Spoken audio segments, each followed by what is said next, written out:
An Iranian armed forces commander has threatened the United States with a, quote, decisive response, according to reports this morning. General Hatami said every time the Americans committed crimes, they received a decisive response, and it will be the same this time too, he said. Sir Keir Starmer has insisted the UK was not involved in Saturday's attack, but won't rule out military support in future. We're joined by the Foreign Secretary, David Lammy. Good morning, Foreign Secretary. Can we just kind of clear up the report overnight in the Daily Telegraph, in which it was reported that you had spoken to your counterpart in Iran and expressed regret over the US strikes. Now, I think it was pretty clear a week ago that Donald Trump was rather taken aback to find out about the Israeli strikes, and he may have been expressing regret. Wasn't it kind of appropriate for you to regret the fact that we've ended up in military conflict with your Iranian counterpart? Well, I think that the Foreign Office has issued a statement following my call with the Iranians, and I think their take on the conversation doesn't accord at all with what I said.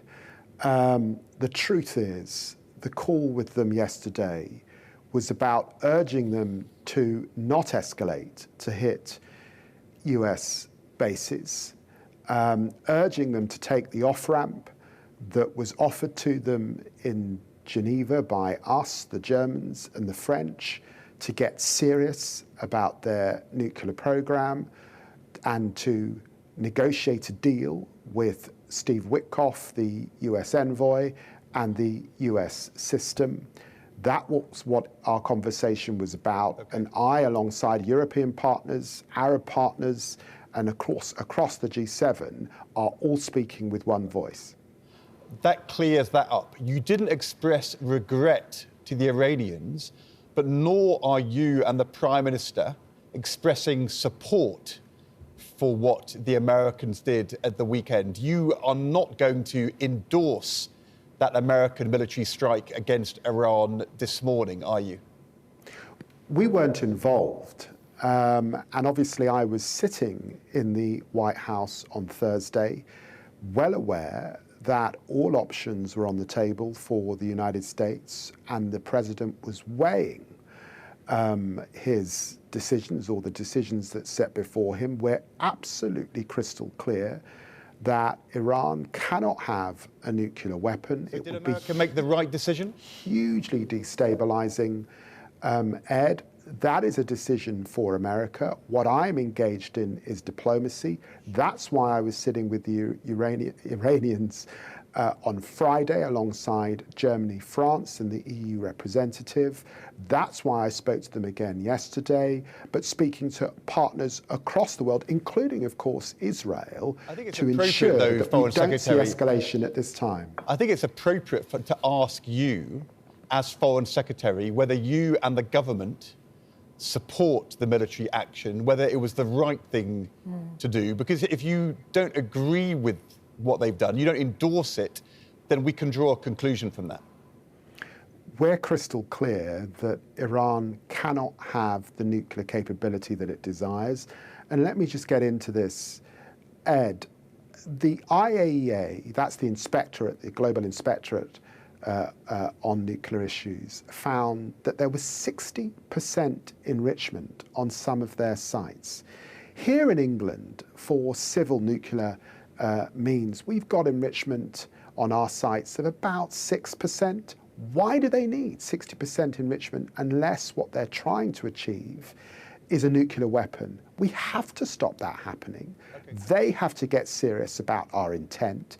They have now got to negotiate in good faith seriously. This can only be dealt with diplomatically, because once you've got the capability, once you've got the scientists, in the end, that exists within your country's context. That is what the urgency of this moment is about, stopping that happening and stopping the nuclear proliferation that we would see as a result in the Middle East that would make the world so much more dangerous than it is today. I mean, from that answer, it sounds as though you're saying that Donald Trump did the right thing, given that nuclear threat, to get the Iranians round the table to start negotiating. So I wasn't expecting you to go so far in endorsing what the Americans did this weekend. I've endorsed what the IAEA found. I've endorsed what was before the UN Security Council just 10 days ago. And I'm saying that this can only be dealt with diplomatically. The UK has been playing a role here for the last 20 years. Gordon Brown, back in 2009, when we revealed to the world that Fordo existed, they've been hiding that fact, said that they were engaged in deception. So this is a long-running story. The UK position has been consistent across several governments. This can only be achieved diplomatically, and that is what I'm endeavouring to do as Foreign Secretary. OK, so with that in mind, is that also your message to the American president that further action is not welcome? And if the Americans put in a request for the UK to join any action, or indeed if they put in a request to, for instance, use any of our bases, your message is no, no further military action necessary, and this can only be dealt with by talks? Well, let's be clear. The Americans have been very clear in their own press conference yesterday, and Secretary of State Rubio was clear to me on the phone yesterday. This was a targeted military action to deal with the nuclear capability on those nuclear sites. The assessment has not yet been made about the effectiveness of that action, but the Americans are also clear that this can only ultimately be dealt with diplomatically, and that is why they want to see Iran come back to the negotiating table. That's clear. And their assessment, this is to shift Iran into a real place in terms of that nuclear capability. So they've been serious about that, and we support and are working alongside them to get that diplomatic outcome. Meanwhile, we understand that there is enormous concern that Iran could activate sleeper cells. What is your assessment of the terror threat currently that we live in the UK? Well, Iran is the biggest sponsor of state threats globally.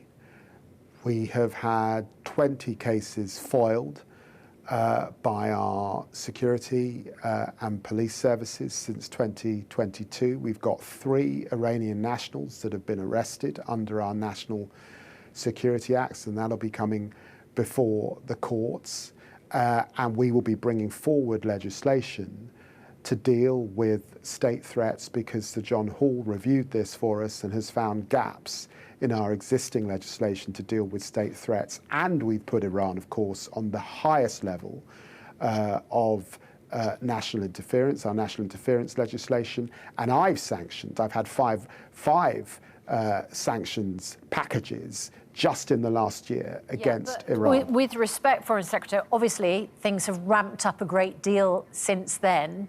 Do you think we are safer or more at risk this morning of a terror threat?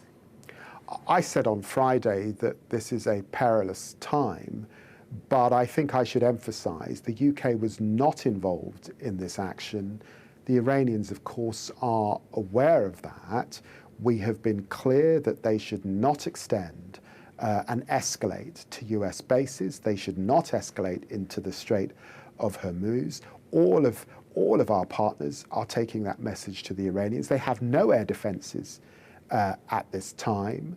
Their proxies in Hezbollah and Hamas are seriously weakened at this time. They must recognise that, and that's why it's important for them to step back, get serious about our nuclear programme, and of course, our agencies will continue to work on where they sponsor state threats against our nations and do everything they can to keep our people safe. Foreign Secretary, we're pretty much out of time, but there'll be lots of people, including lots of backbench Labour MPs, who will think it's quite ironic that on the day when the Foreign Secretary says that Iran is the greatest terrorist threat to the UK, your government is choosing today to prescribe as a terrorist organisation Palestine action. Well, what I've said is Iran is the biggest state sponsor, because that is a statement of fact here in our country and across the world, remembering, of course, that they have proxies that act on their behalf, like Hezbollah, like Hamas, and others. It is for the Home Secretary, and she's properly advised by an independent organisation to come forward with further prescription. Palestinian Action have engaged in serious sabotage and criminal acts. What happened at RAF Brize Norton is a disgrace, but it's for her to consider seriously and soberly the advice that she's had. And I think she's making a statement later on today in the House of Commons. The Israeli Prime Minister Netanyahu will think that David Lammy, who a week ago was criticising Israel and sanctioning Israeli cabinet members because of their actions in Gaza, now defending prescribing Palestine action. He'll smile at you, won't he? Well, Ed, you can take a robust view on the humanitarian suffering that we're seeing in Gaza.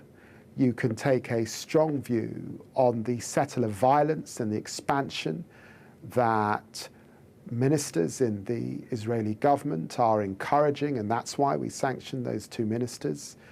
And you can demand to see those hostages out from Hamas.